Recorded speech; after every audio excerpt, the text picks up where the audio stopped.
हमें किसी व्यक्ति की महानता समझने के लिए पहले ये देखना चाहिए कि उसकी प्रेरणा बिंदु क्या थी। आपको मैं प्रेरित करूं, इससे बेहतर है कि मैं आपको वही बताऊं डॉक्टर अंबेडकर के बारे में जिससे मुझे प्रेरणा मिलती है। शायद आपको भी किसी से प्रेरणा मिल जाए। और मैं ये स्पष्ट कर दूं, मैं किसी विचारधारा, किसी मान्यता, किसी वाद का अंध समर्थक नहीं हूं। मैं ना गांधीवादी हूं, ना मार्क्सवादी हूं, ना अंबेडकरवादी हूं। मैं सभी महान व्यक्तियों को पढ़ता हूं, डूब के पढ़ता हूं। अंबेडकर जी जितना पढ़ते थे उतना नहीं पढ़ पाता हूं, लेकिन तब भी काफी पढ़ता हूं उनके बारे में। तो एक ऐसी बात मैंने सुनी, मैं कल जब इंदौर आ रहा था, फ्लाइट में था, तो मैंने कुछ वीडियोस डाउनलोड किए हुए थे अंबेडकर जी के बारे में, ये सोच के कुछ नया पढ़ने को मिले, कुछ नया सुनने को मिले, तो मुझे भी तो प्रेरणा मिले। तो एक जिक्र मैंने सुना, कल एक बड़ा अच्छा जिक्र सुना। वो जिक्र एक विदेशी लेखक जिन्होंने किताब लिखी इनसाइड एशिया, ये 19 मतलब अंबेडकर के समकालीन लेखक थे जिनका नाम था जॉन गुंटर, बड़े प्रसिद्ध लेखक थे। उन्होंने लिखा कि मैं 1938 में एक बार डॉक्टर अंबेडकर के घर गया और मैं दंग रह गया, उनकी लाइब्रेरी में किताबें गिनने लगा। तो उसके बाद पता लगा कि उनके पास उस समय 8,000 किताबें थी। ताली नहीं बजानी है, नहीं, सुनना है, केवल सुनना है। 8,000 किताबें थी। और जिस दिन डॉक्टर अंबेडकर की 1956 में 6 दिसंबर को मृत्यु हुई, मैं जिस चीज से सबसे ज्यादा उनका प्रशंसक हूं, उस दिन उनके पास 35,000 किताबें थी। मैंने अरस्तु के बारे में सुना है, जो ग्रीक फिलॉसफी का सबसे महान चिंतक या सबसे महान चिंतकों में से एक हुआ। उसने अपने जीवन में 3,000 पुस्तकें लिखी। हालांकि वो अधिकांश पुस्तकें बहुत छोटी हैं, 2 पृष्ठ, 4 पृष्ठ, 5 पृष्ठ की हैं। मैं दंग रह जाता हूँ। मेरे पास डॉक्टर अंबेडकर का पूरा साहित्य है, वो 21 किताबों में आता है। और जब मैं उसको उठा के 5-7 दिन पहले जब पता लगा यहाँ आना है, तो मुझे लगा मैं एक बार रेफरेंस के तौर पर फिर से देख लूँ। इतना मोटा बंडल है उन किताबों का जो डॉक्टर अंबेडकर ने केवल अपने 65 साल के जीवन में लिखी है। उनको समय कम मिला। ये ईश्वर या नियति की क्रूरता है कि उनको समय कम मिला। अगर उनको 10-15 साल और मिल जाते तो निस्संदेह हमारा देश जैसा है उससे बहुत बेहतर होता। लेकिन नियति का मामला है। मैं देखता हूं कि हमारे समाज में बहुत लोग उनका विरोध करते हैं। उनको लगता है कि ये दलितों का नेता है, ये हिंदू धर्म के बहुत खिलाफ था, ये बहुत नाराज रहता था। लेकिन उन्होंने उन परिस्थितियों को, उस बैकग्राउंड को देखा नहीं जो आज मैं आपसे डिस्कस करूंगा। आपने सुना होगा जरूर, नहीं सुना तो आप सुन लीजिए और फिर तुलना कीजिए कि आज आप जहां हैं क्यों वहां हैं। अगर अंबेडकर साहब ना होते या ज्योतिबा फुले ना होते, उसके 500 साल पहले कबीरदास ना होते, उसके 2000 साल पहले बुद्ध ना होते, तो दरअसल हम वहां नहीं होते जहां आज हम बैठे हैं। क्या उन्होंने क्या झेला अंबेडकर जी ने?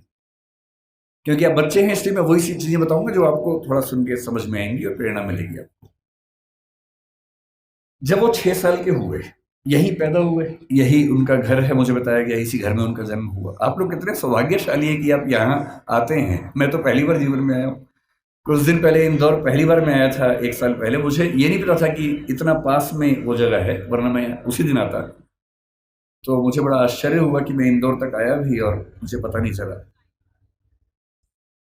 तो जब वो पैदा हुए इसी जगह है, क्योंकि उनका सौभाग्य था कि वो एक सूबेदार के बेटे थे, इसी सेना में काम करने वाले। मुझे आज पता लगा कि MHOW क्यों कहते हैं, मिलिट्री हेडक्वार्टर्स ऑफ वार उसका नाम था। मैं परेशान था कि महू की स्पेलिंग MAHU क्यों नहीं है, MHOW क्यों है। तो आज पता लगा नहीं, वो एक एक्रोनिम है, उसकी फुल फॉर्म एक है। वो जिस समाज में थे उस समाज के बच्चे स्कूल में नहीं पढ़ते थे, उनको पढ़ने की अनुमति नहीं थी। पर क्योंकि वो सूबेदार के बेटे थे, और सूबेदार एक कमीशन पद होता है सेना में, बड़ा पद होता है, तो इतना हो गया कि उनको स्कूल जाने का मौका मिल गया।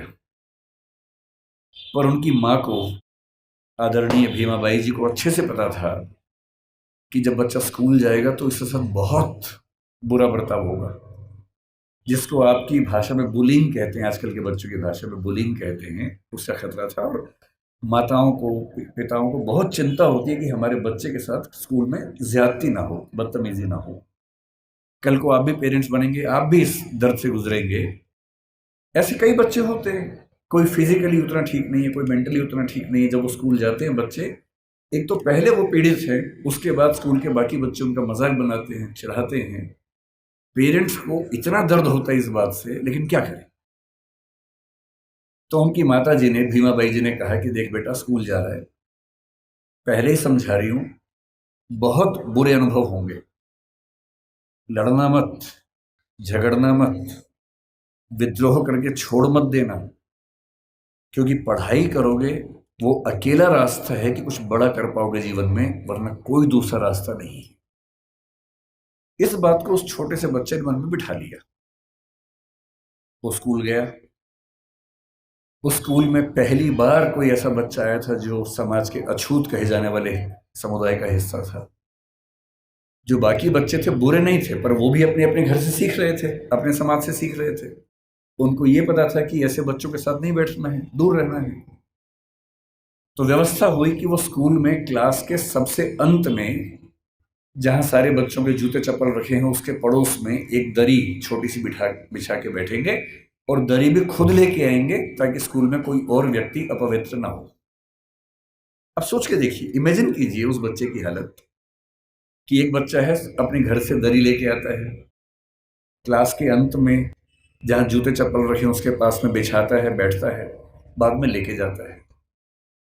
उसके साथ कोई खाना भी नहीं खाता है, तो वो दीवार की तरफ चेहरा करके अपना भोजन करता है जो घर से लेके आया था। उसको पानी पीने की अनुमति नहीं है। आपने ये सब नहीं झेला होगा, उस बच्चे का सोचिए। याद से केवल और केवल 110 साल पहले की बात मैं कर रहा हूँ, बहुत पुरानी बात नहीं है, 115 साल पहले की बात। उस बच्चे को पानी पीना है, और स्कूल में पानी की एक ही व्यवस्था है कि जो पानी का नल है या घड़ा है उसे वो नहीं छू सकता। तो एक चपरासी है जो उसको दूर से पानी देगा तो वो पिएगा, वो घड़ा नहीं छू सकता है। और ये बात कोई और नहीं कहा है, डॉक्टर अंबेडकर ने खुद अपनी आत्मकथा लिखी है। वो उस समय छप नहीं पाई थी, छपी 1990 के आसपास है। अंग्रेजी में उस आत्मकथा के कुल 6 अध्याय हैं। उसका नाम है वेटिंग फॉर ए वीजा। ये उन्हीं की पुस्तक है। उसमें केवल 6 अध्याय हैं, जिनमें से 4 अध्यायों में उन्होंने अपने अनुभव बताए हैं और 2 में बाकियों के अनुभव बताए हैं। और जो पहला अनुभव है वो यही अनुभव है। और वो साफ लिखते हैं कि अगर जिस दिन चपरासी नहीं आएगा उस दिन पानी नहीं पी सकते हैं। उन्होंने एक वाक्य लिखा अपनी आत्मकथा में, नो पियन नो वाटर। उस समय ऐसी बोतलें नहीं होती थी जो भी आपको बढ़ रही थी, जिन बोतलों के लिए आप हाहाकार मचा रहे थे, उस जमाने में नहीं होती थी। उस जमाने में पियर नहीं आता था तो पानी नहीं मिलता था। उनके नंबर बहुत अच्छे है क्लास में। व्यवस्था थी कि जिसके नंबर जितने अच्छे होंगे वो उतना आगे बैठेगा, पर उनको ये ऑप्शन नहीं था कि वो आगे बैठ सके, उन्हें पीछे ही बैठना था। ये सब झेलते झेलते वो पढ़े। जब 10वीं क्लास में आए तो एक अध्यापक उनके थे, कृष्णा जी अर्जुन सेलुस्कर नाम था उनका। उन्होंने उस बच्चे को, भीमराव को, एक छोटी सी पुस्तक भेंट की जो बुद्ध की जीवनी थी, और कहा कि इसको पढ़ो। अंबेडकर कहते हैं कि उस पुस्तक को और मैं अपने अध्यापक केलुस्कर जी को जिंदगी भर नहीं भूल पाया। वही केलुस्कर जी बाद में उनको बड़ौदा के महाराज सियाजी राव गायकवाड़ से मिलवाने ले गए, वजीफा दिलवाया, फिर वजीफा बढ़ा, और जब वो एल्फिंस्टन कॉलेज के विद्यार्थी हुए तो उनको कोलंबिया विश्वविद्यालय जाने के लिए स्कॉलरशिप मिली, वहीं से मिली, बड़ौदा से मिली। 4 साल कोलंबिया में रहे और इतनी मेहनत करते थे। कोलंबिया विश्वविद्यालय से एमए और पीएचडी करने के साथ साथ लंदन स्कूल ऑफ इकोनॉमिक्स से भी एमए और पीएचडी कर डाली। और उन्होंने कहा कि मैं भी बाकी विद्यार्थियों की तरह कुछ घंटे पढ़ के बाकी मौज मस्ती कर सकता था, पर मैंने रोज 21 घंटे पढ़ना चुना ताकि मैं वो सारी सीमाएं दूर कर सकूं जो मैंने अपने समाज में देखी हैं। 17 में वो भारत वापस आए। अब देखिए स्थिति क्या होती है। जब वो भारत आए तो 4 साल अमेरिका में रहे थे, बीच में लंदन में रहे थे, तो उनको वहां जाति व्यवस्था नहीं थी, वहां कोई अछूत नहीं था। वहां भी ब्लैक्स की दिक्कत थी, अश्वेतों की दिक्कत थी। पर क्योंकि वो अश्वेत नहीं थे इसलिए वो दिक्कत उन्होंने नहीं महसूस की। तो उन्होंने 4 साल देखा कि एक समानता का व्यवहार उनके साथ हुआ, तो वो उसके अभ्यस्त हुए। अब भारत आए। बड़ौदा महाराज के साथ जो सहमति थी वो ये कि जब वो पढ़ के आएंगे तो बड़ौदा सरकार में सिविल सेवक बनेंगे, दीवान बनेंगे। अब सोच के देखिए क्या हुआ उनके साथ। वो व्यक्ति बंबई से बड़ौदा आया, और जब बड़ौदा आया तो उसको लगा कोई तो लेने आएगा, क्योंकि वो महाराज के सिविल सर्वेंट थे।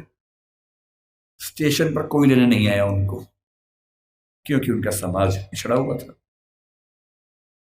तो कोई बात नहीं, उतरे। सोचा कि अब कहाँ रहूं।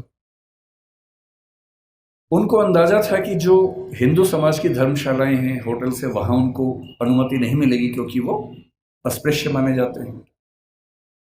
तो काफी ढूंढने के बाद उनको एक पारसी धर्मशाला मिली। ये सब बातें अंबेडकर जी ने अपनी जीवनी में लिखी है, आत्मकथा में, वहीं से बता रहा हूं आपको, उन्हीं की लेखनी है। क्योंकि पारसी धर्म में तो जाति व्यवस्था नहीं है, तो उनको लगा यहां शायद शांति मिलेगी। वो पारसी धर्मशाला में गए, वहां कमरा लिया। एक ही कमरा था, बड़ा बहुत बुरी हालत में कमरा था, फर्नीचर से भरा हुआ गोदाम जैसा कमरा, उसी के कोने में रहने की व्यवस्था हुई। तो रहने लगे। कुछ देर के बाद उस धर्मशाला का जो केयर टेकर था वो गुस्से में आया और उसने कहा कि तुम पारसी नहीं हो। उन्होंने कहा नहीं, मैं तो पारसी नहीं हूं। तो बोले बताया क्यों नहीं? बोले आपने पूछा नहीं, मैं क्यों बताऊं। लेकिन उस धर्मशाला में कई महीनों से शायद कोई आया ही नहीं था, हालत खराब थी। तो फिर सहमति बनी कि यार तुम ना रजिस्टर में कोई पारसी नाम लिख दो, मैं मैनेज कर लूंगा। और बोले मुझे कुछ दिन में घर मिल ही जाएगा, मैं फिर वहां शिफ्ट हो जाऊंगा। तो एक पारसी नाम कुछ रख के काम चलाया। लेकिन 11 दिन हुए थे अभी, और 11वें दिन लगभग 10 से 15 पारसी युवक हथियार, लाठी, डंडे हाथ में लेके चिल्लाते हुए उनकी तरफ बढ़े।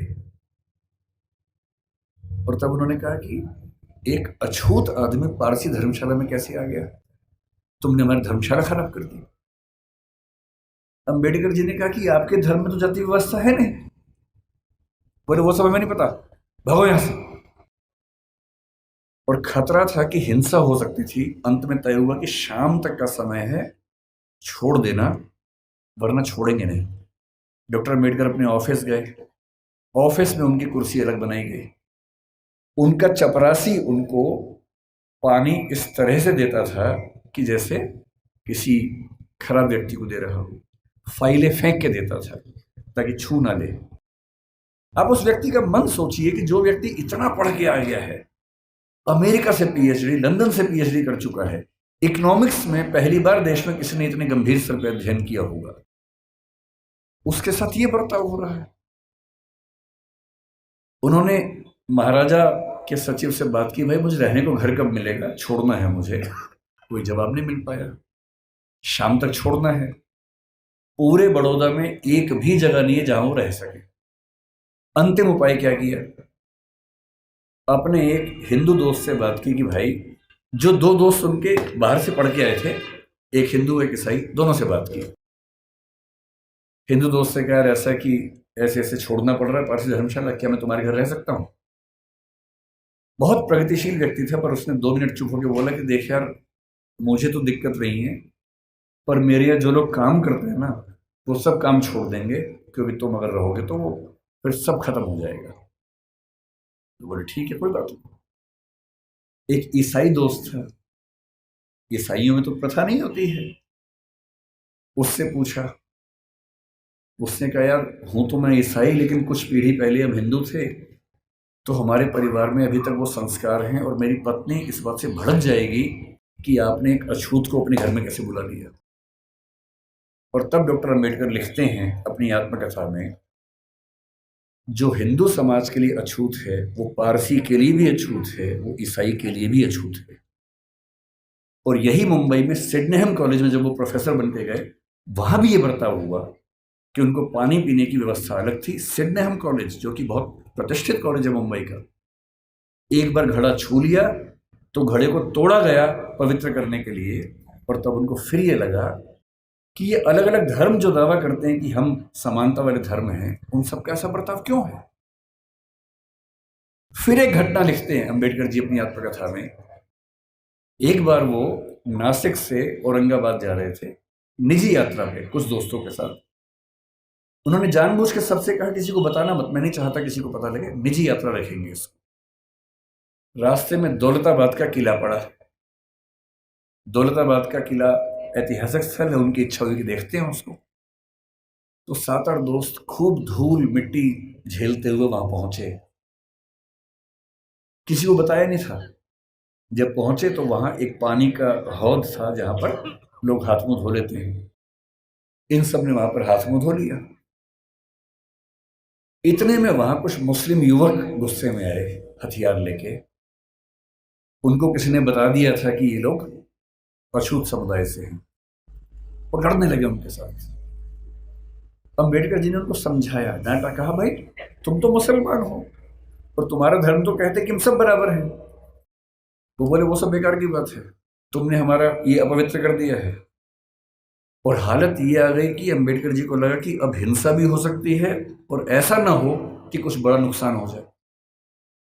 किसी तरह से वहां से जान बचा के, हालांकि बाद में उनको देखने की परमिशन मिली, किला देखा, वापस आए।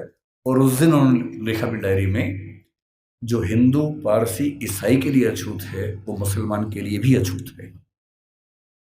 आप अनुभव सोचिए उस व्यक्ति के जिसको समाज के सब समुदाय गाली दे रहे हैं। इतना पढ़ने के बाद, जो बड़ौदा के राजा का सैन्य सचिव रह चुका है, जो व्यक्ति सेडेहम कॉलेज में असिस्टेंट प्रोफेसर रह चुका है, और वो लगातार कोशिश कर रहे हैं कि इस समाज के भीतर हमें एक्सेप्टेंस मिल जाए, हमारे समाज को एक्सेप्टेंस मिल जाए। उनके मन में आता नहीं होगा कि अगर वो वापस चले जाते इंग्लैंड, 1 साल के लिए फिर से गए भी थे, अगर वो चाहते तो अमेरिका में, इंग्लैंड में, दुनिया भर के सबसे अच्छे इंस्टीट्यूट्स में, यूनिवर्सिटीज में प्रोफेसर बन के शानदार जिंदगी गुजार सकते थे। क्या कमी थी उनके जीवन में? पर उनको एक बात हमेशा लगती थी कि अगर मेरे समुदाय में संयोग से मैं पढ़ लिख गया हूं, उनके परिवार के 14 बच्चों में वो 14वें बच्चे थे और उनके खानदान का, उनकी जाति का, समुदाय का पहला बच्चा था जिसने 4थी क्लास पास की थी। उनको एक ही बात लगती थी कि मैं अपनी जिंदगी तो शानदार बना के गुजार सकता हूं, बड़ी बात नहीं है। पर नियति ने, इतिहास ने मुझे एक ऐसा मौका दिया है कि यदि मैं अपने निजी सुख दुख भूल जाऊं और रात दिन 24 घंटे अपने समाज के विकास में ताकत लगा दूं, तो हो सकता है कि मेरी वजह से हजारों, लाखों, करोड़ों उन व्यक्तियों को बेहतर जिंदगी मिले जिनकी जिंदगी मानवीय जिंदगी तो नहीं है, कई मामलों में पशुओं से भी बदतर जिंदगी है। और इसीलिए मैं कहता हूं कि जो बोधिसत्व शब्द है वो दरअसल वैसे ही व्यक्तियों के लिए बना हुआ है।